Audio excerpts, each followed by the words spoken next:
How would the panel argue for you on your behalf? This is a topic that I want to talk about because I just coached a client of mine who's going for P4 position from P3 to P4.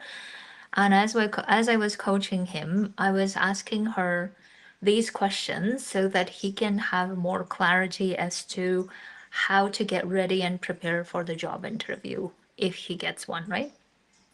So in his case, I will just give him and his situation as an example, but you can use this for your own example, and this will help you so much with the clarity as to how you can structure and respond to the questions in the job interview, what to say, especially in the motivation as to why you're motivated to apply for this position. It might also help you in responding to all the other questions related to leadership, to management, to fundraising or resource mobilization, right? All of this might help you then start getting very clear.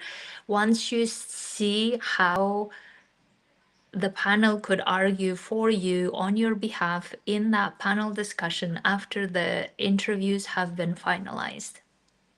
Now, I can also hear a lot of humanitarians say that, well, but this is not fair, this is not how it's done, so what's the point? All of those things that you may have as objections, and I can see that, but I have addressed those objections in other videos, but also I would like for you to really coach yourself or get coached on how not to focus on those, because those type of pessimistic or defeated type of objections might interfere in the job interview, right? So that's why that part you need to address separately. But here is how I really want you to look at it from the panel's perspective of your job interview. So here's how I walked my clients through to start getting clear as to how to prepare for the job interview. So I asked him first as to who might be other candidates, because this is an internal job announcement, right? I asked him who might be other candidates who are applying for this job. This is a head of office job at P4 level in a regional office. And he told me that there might be two other persons who are applying. And then I asked him how their profiles are in comparison to his profile, right? And then he started talking about one of them having more head of office experience before and more fundraising experience before. The other one is more coming from a large operation, but she doesn't have more or similar experience as he does. So therefore, but then when we looked at the formalities of how many years they all three might have, the number of years might be very similar. Number of so experience might be similar. And then I asked him, okay, if we are two of us are panel members, right? And let's imagine that two of us are looking at three profiles, and we interviewed them. We have their CVs, their motivation letters, and then we see that all of the three have similar number of years of experience. Okay, that is where it becomes challenging. Then how do we choose one of them, right? Then the next question is, okay, who has more head of office type of experience? And then let's say that we look at two candidates being more prominent, having head of office type of experience before. Okay, so then the two candidates are having more points. Then we looked at, okay, within the head of office type of experience, what distinguishes them from each other, and why would we as panel members argue for my client's case, right? So I was asking him, okay, why would we as panel members argue for your case?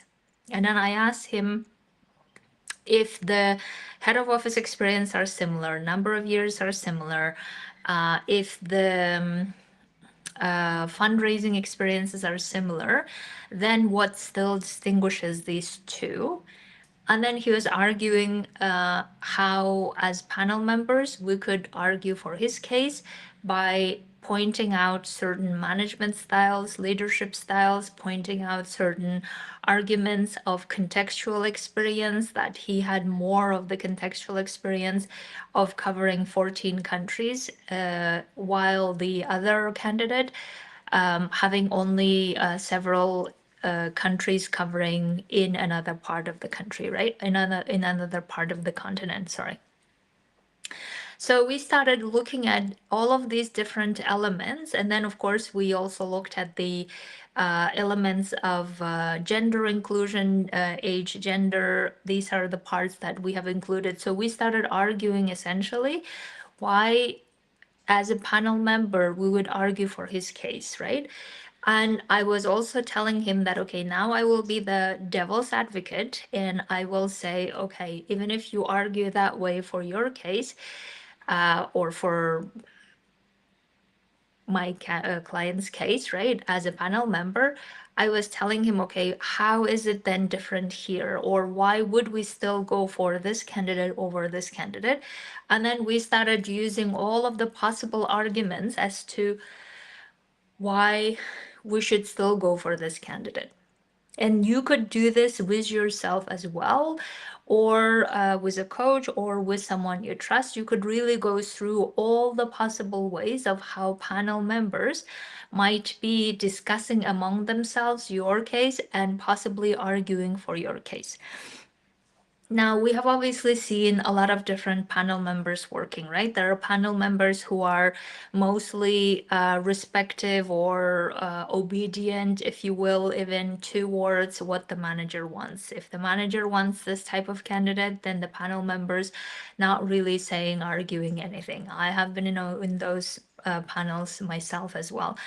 I have also been in panels where panel members really wanted to argue with each other as to why this candidate is better over the other candidate, right? So those are also existing. But the point of doing this exercise with yourself is really understanding as to what are the arguments you could bring to the table during the job interview that the panel members can use immediately to argue for your case in case they do make this discussion internally among themselves, right? And that's really the point. So that's why the more we have come up with as devil advocates as to why this is still not enough, this is still not enough, what about this, what about this, we started having more arguments and more arguments as to why my clients might have the competitive edge over other candidates. Now, of course, we couldn't really say like all the details of other candidates, right?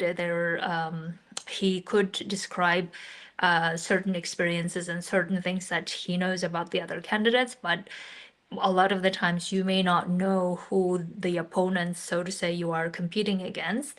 But when you start discussing this arguments as to how the panel could argue for you, you start really from the basis of what if they all have the same experience?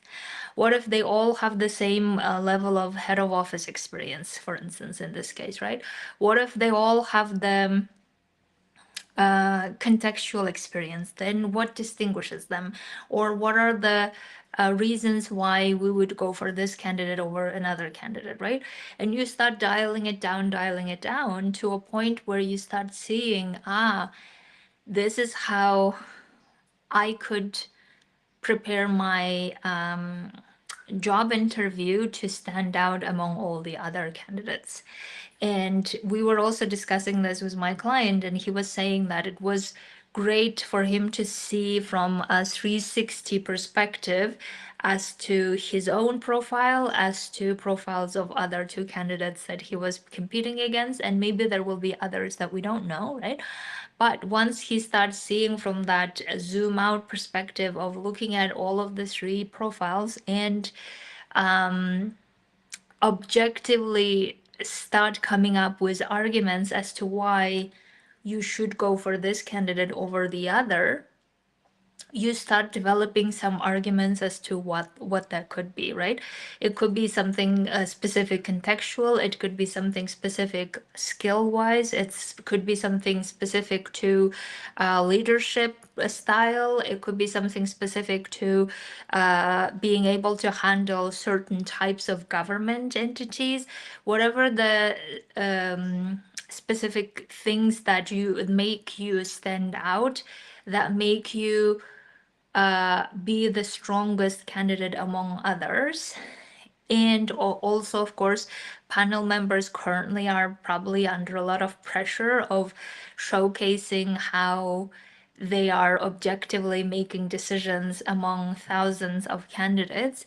And therefore, it will make their job also easier and more transparent and more just the way that we want to, right? So therefore, this is, I believe, is a great exercise for you to have with yourself to start seeing your argument. So what we have said in the end of our session with my client today, that we have come up with several strong arguments as to why he could be a strong candidate among others. And then I also gave him the task of looking at other arguments under leadership, other arguments under management, and also other arguments under working specific type of government entities, and other arguments for resource mobilization, right?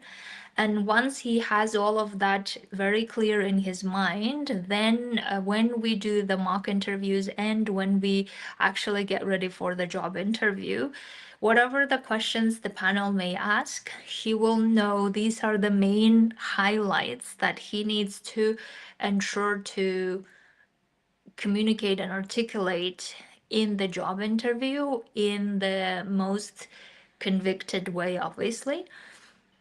And that will make the clarity so much easier for him internally and when he articulates. And also, he will have given tools or arguments ready made already, so the panel members can use without thinking too much or without trying to summarize from the application pages or from the system or from the interview. Instead of like thinking about, okay, what were the arguments, we can already give them the ready-made arguments. Now, of course, whether they will use this or not, or whether that will go the way that we expect or not, we don't know yet, or we can never find out, but at least we will have done our homework of knowing what the panel might be looking for, knowing what the job requires, knowing what the manager wants.